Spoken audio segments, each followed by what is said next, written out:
Today we're unboxing the Beast, and it's a very expensive beast. And that beast, of course, is the Note 20 Ultra. It costs about $1,300, and I actually, all honesty, have just bought this phone as my new daily driver. So let's go ahead and unbox it and see what we got here. Okay, let's get in here. Take the top off here, and there it is. Look at that thing. It's so darn big.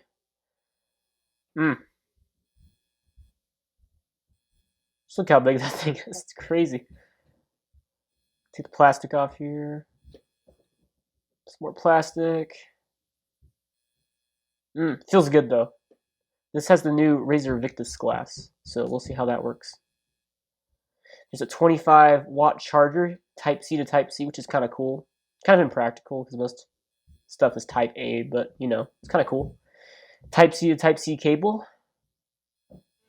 And then that looks like it's about it. Alrighty guys, if you enjoyed this video, make sure to hit the thumbs up and the subscribe button and comment below because it really does help out the channel. Thanks for watching. See you next time.